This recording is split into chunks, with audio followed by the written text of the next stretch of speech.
Hello everyone, तो कैसे हो। आज हम एक्सप्लेन करने जा रहे हैं spy x family episode 1। Episode के स्टार्टिंग में दिखाया जाता है कि एक आदमी अपने ड्राइवर से कहता है हमें एम्बेसी पहुंचने में कितना समय लगेगा। उसका ड्राइवर कहता है 20 मिनट सर। और उस गाड़ी का ब्रेक फेल हो जाता है और उस गाड़ी का एक्सीडेंट हो जाता है। फिर दिखाया जाता है कि कुछ लोग मीटिंग कर रहे होते हैं और उसमें से एक व्यक्ति कहता है हमारे आदमी को मारा गया है और उसके पीछे राइट विंग पार्टी का हाथ है।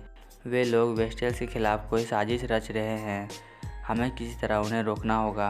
और वह कहता है हमें अपने सबसे स्किल्ड एजेंट को लाना होगा, उसका नाम ट्विलेट है। हमें एक रेस्टोरेंट का सीन दिखाया जाता है। वहाँ पे एक लड़की एक बंदे के साथ बैठी होती है। उस बंदे का नाम रॉबर्ट बताया जाता है। वह लड़की उससे कुछ कह रही होती है, लेकिन वह रॉबर्ट कुछ ध्यान नहीं देता और कहता है ब्रेकअप, और वह यह कहकर चला जाता है। रेस्टोरेंट के बाहर का सीन दिखाया जाता है। रॉबर्ट कहता है सॉरी कैरेन, अब मुझे तुम्हारी और तुम्हारे पिता की कोई ज़रूरत नहीं है। और वह यह भी कहता है कि अब मैं रॉबर्ट नाम का मास्क मिटा रहा हूँ। एक ट्रेन का सीन दिखाया जाता है। ट्विलाइट के हाथों में न्यूज़पेपर होता है। इसी बीच हमें यह बताया जाता है कि जो लोग ट्विलाइट को इस मिशन में भेजे होते हैं वे लोग इसे बधाई देकर एक नए मिशन में भेजते हैं। उस न्यूज़पेपर में लिखा हुआ होता है कि डेस्मंड तुम्हारा नया टारगेट है और तुम्हें पहले शादी करना होगा और बच्चा पैदा करना होगा इस मिशन के लिए, क्योंकि वह किसी भी प्रकार इधर उधर नहीं मिलेगा। वह अपने बेटे के स्कूल गैदरिंग में मिलेगा और तुम्हें एक वीक के अंदर एक बच्चा पैदा करना होगा। तब ट्विलाइट कहता है एक वीक के अंदर मैं कहाँ से बच्चा लाऊं। ट्विलाइट कहता है मैं अपना आइडेंटिटी छुपा के अपना नाम ट्विलाइट रखा हूँ और मुझे इस मिशन के लिए एक बच्चे का पिता का रोल करना पड़ेगा और इस मिशन का नाम है ऑपरेशन स्ट्राइक्स। एक रूम का सीन दिखाया जाता है। ट्विलाइट इधर उधर कुछ ढूंढ रहा होता है और वह कहता है यहाँ कोई वायर टेप नहीं है तो मैं यह रूम लूँगा। उस रूम का मैनेजर कहता है पेपर वर्क के लिए आप मेरे साथ आए। ट्विलाइट उस पेपर में अपना नाम लॉयड फॉरगर लिखता है और उसका प्रोफेशन साइकोट्रिस्ट बताता है और आज से उसका यही आइडेंटिटी रहेगा। वहाँ का मैनेजर कहता है आपका बच्चा बॉय है या गर्ल। लॉयड कहता है यही पता करने में कल जा रहा हूँ। जिस बच्चे में एक जासूस का काबिलियत होगा उसी को वो लाएगा। लॉयड ऑर्फनेज में जाता है और वहाँ के ओनर से कहता है मुझे एक बच्चा अडॉप्ट करना है। वह आदमी कहता है चलो अंदर आ जाओ। लॉयड कहता है मुझे ऐसा बच्चा चाहिए जो कि पढ़ना और लिखना जानता हो। वह आदमी आन्या को दिखाते हुए कहता है ये यहाँ की सबसे होनहार बच्ची है। वह आदमी आन्या से कहता है चलो अपना इंट्रोडक्शन दो। आन्या एक न्यूज़पेपर उठाती है और पजल सॉल्व करने लग जाती है। यह देखकर लॉयड कहता है मुझे यही बच्ची चाहिए और वह उसको यह भी बताता है कि वह उसे एक स्पाई मिशन में शामिल करेगा। इस बीच हमें यह बताया जाता है कि आन्या दूसरों की मन की बात जान सकती है। लॉयड आन्या से कहता है आज से तुम मेरी बेटी हो और मैं तुम्हारा पापा। जब वे लोग अपने रूम की ओर जा रहे होते हैं तभी उन्हें एक लेडी मिलती है। लॉयड उस लेडी से कहता है हम आपके नए पड़ोसी हैं। तभी आन्या कहती है मैं इनकी बेटी हूँ बहुत लंबे समय से। लॉयड उसे रूम में ले जाता है और कहता है तुम्हें यह सब कहने की ज़रूरत नहीं थी। आन्या टीवी देखने लगती है। तभी लॉयड सोच रहा होता है मुझे इस मिशन के लिए आन्या का फेक आईडी बनाना होगा। लॉयड कहता है मैं कुछ काम से बाहर जा रहा हूँ। आन्या जिद करने लगती है बाहर जाने के लिए और लॉयड उसे भी अपने साथ ले जाता है। आन्या एक जगह पर छिप जाती है।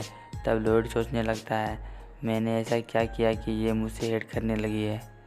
फिर वह मन में बोलता है जब तक मैं यह मिशन कंप्लीट ना कर लूँ तब तक मैं इसके साथ पॉजिटिव रहूँगा।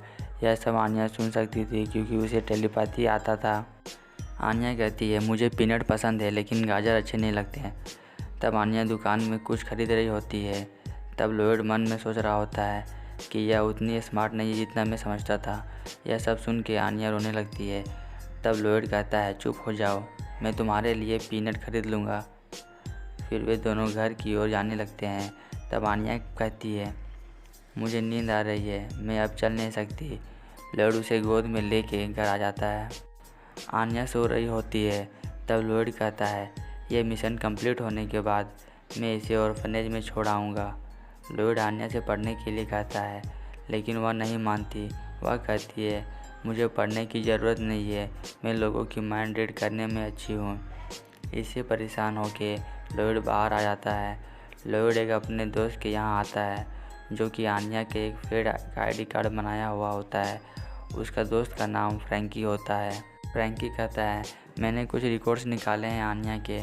वो 2 बार ऑर्फनेज बदल चुकी है और बहुत बार नाम भी बदल चुकी है, जैसे पिता वैसी बेटी। आन्या बोर हो रही होती है, तभी उसे एक रेडियो मिलता है और वह कहीं पे कनेक्ट हो जाती है। और आन्या जब वहीं पे कनेक्ट हो जाती है जहाँ लॉयड ने एक आदमी को बेवकूफ़ बनाया हुआ होता है। आन्या सोचती है, अगर लॉयड को पता चल गया कि मुझे टेलीपैथी आता है तो वह उसे घर से बाहर निकाल देगा। तभी वहाँ कुछ लोग आ जाते हैं और आन्या को किडनैप कर लेते हैं। लॉयड जब घर आने लगता है तब वह सोच रहा होता है कि आन्या घर में कुछ उत्पात ना मचा रही हो। जब वह घर के अंदर आता है तभी उस पर कुछ लोग अटैक कर देते हैं और वह यह भी सोच रहा होता है कि अब मुझे कहीं पे छिप जाना चाहिए। और ये लोग कौन है? ये सभी वही लोग होते हैं जिसे लॉयड ने पहले ही बेवकूफ़ बना चुका होता है। वे सभी लोग आन्या को एक जगह किडनैप करके रखे होते हैं। वे लोग आपस में बात कर रहे होते हैं कि ये बच्ची आखिर कौन है और वे लोग इसकी मदद से लॉयड को ढूंढ निकालेंगे। तभी वहाँ एक कार में एक आदमी आता है। किडनैपर्स को लोग उसे अपने साथ लाते हैं। किडनैपर्स का हेड एडगर होता है। जब एडगर यह देखता है कि ये तो उसका ही बंदा है और वहाँ से बच्ची गायब है तो उसे पता लग जाता है कि वो इसका भेष बदल के आया था। आन्या को पता चल जाता है कि ये आदमी लॉयड है। लॉयड आन्या से कहता है, चलो एक गेम खेलते हैं। वह एक पेपर आन्या को देता है और कहता है, अगर तुम यहाँ से सीधा जाओगी और आगे जाकर राइट मुड़ोगी तब वहाँ एक पुलिस स्टेशन है, वहाँ जाना और ये दे देना। लॉयड मन में सोच रहा होता है कि अब आन्या को अच्छा ऑर्फनेज मिलेगा। लॉयड दोबारा एडगर के पास जाता है और वह एडगर से कहता है, अगर तुम पीछे मुड़ोगे तो तुम मारे जाओगे। वह उसकी बेटी कैरेन के बारे में भी बताता है। एडगर कहता है, तुम्हें मेरी बेटी के बारे में ये सब कैसे पता? तब लॉयड कहता है, मुझे सब पता है तुम्हारी बेटी के बारे में।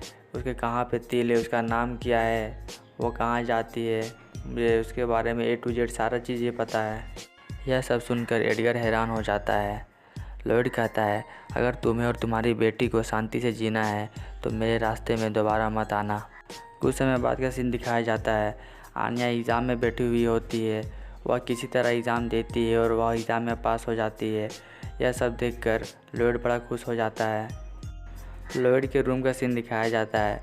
लॉयड सो रहा होता है, तभी उसे आन्या देख रही होती है। आन्या को उसे सोते हुए देख बहुत अच्छा लगता है और वह आन्या लॉयड के साथ ही सो जाती है और यह एपिसोड यहीं पे ख़त्म हो जाता है। अगर आपको यह स्पाई एक्स फैमिली का एपिसोड अच्छा लगे तो आप हमें कमेंट करके बताएं और चैनल पर नए हैं तो प्लीज़ सब्सक्राइब कर दें।